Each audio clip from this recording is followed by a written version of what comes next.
નમસ્કાર દર્શક મિત્રો, આપ નિહાળી રહ્યા છો સૌરાષ્ટ્ર સમ્રાટ ન્યૂઝ ચેનલ। બોટાદના લાતી બજાર કાદર શેઠની વાડી ભૂગળાના કારખાના પાસે બે જૂથ વચ્ચે કોઈ નાની મોટી વાતમાં ઝઘડો થતાં મારામારી થઈ હતી। એમાં અળવ ગામના રહેવાસી નારણભાઈ મગનભાઈ જાબુકિયાના પરિવાર ઉપર લાકડી પાઇપ વડે જાનલેવા હુમલો કરવામાં આવ્યો હતો। તે પોતે નારણભાઈ લગ્ન પ્રસંગમાં ગયેલ ઘરે ન હોવાથી તેમને ઘરના સભ્યો સાથે સામે વ્યક્તિએ ગાળો બોલવાનું ચાલુ કર્યું હતું। તેમને દબાવવાનો મામલો હતો, જાનથી મારી નાખવાનો હુમલો કરેલ। ઈજાગ્રસ્ત પરિવાર નારણભાઈ મગનભાઈ, કિરણબેન નારણભાઈ, અરવિંદભાઈ મગનભાઈ આટલા વ્યક્તિઓ ઉપર હુમલો કરેલ ને કિરણબેનના કપડાં ફાડીને ઇજ્જત લૂંટવાના કાવતરા કરેલ। તેમને સારવાર અર્થે બોટાદ સોનાવાલા સરકારી હોસ્પિટલમાં ખસેડવામાં આવેલ। હુમલો કરનાર વ્યક્તિ ભીખાભાઈ ગોરધનભાઈ હડિયલ, શિરાગભાઈ હડિયલ, વિપુલભાઈ ગોરધનભાઈ બોટાદના। આમની માથે બોટાદ પોલીસ સ્ટેશનમાં કેસ દાખલ કરેલ છે। બોટાદ પોલીસ સ્ટેશન અગાઉ પણ કેસ કરેલ છે। બોટાદ પોલીસ સ્ટેશનમાં પીડિત પરિવાર દ્વારા કહેવામાં આવ્યું કે અમને ગરીબ માણસને અવારનવાર હેરાન કરવામાં આવે છે, જેથી અમોને યોગ્ય ન્યાયની માંગ કરવામાં આવી।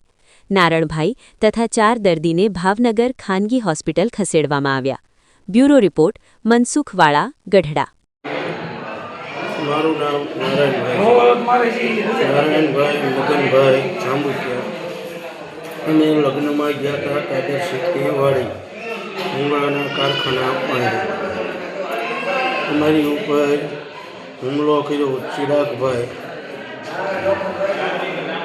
મારા ઘરડાની સાડી કાઢી નાખી અને હાવ ઉદા કરી નાખ્યા। પછી એમના ભાઈ ચિરાગભાઈના ભાઈ નાના ભીખાભાઈ ગોરધનભાઈ હડિયલ, એમની 2 છોકરીઓ,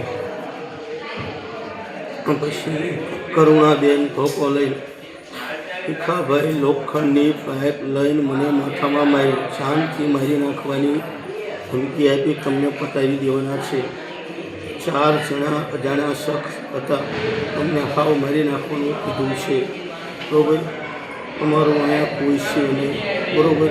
અને અમે કાંઈ પણ ખોટું બોલતા નથી। કાંઈ પણ એવું હોય તો પછી વિનંતી કરીએ છીએ કે તપાસ કરે સાચી શું છે હકીકત।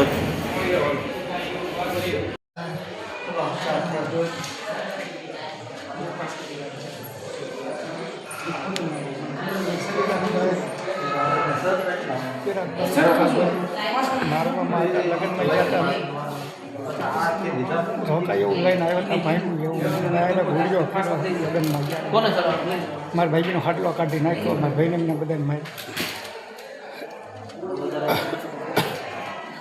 એ તો બીર છે ત્યાં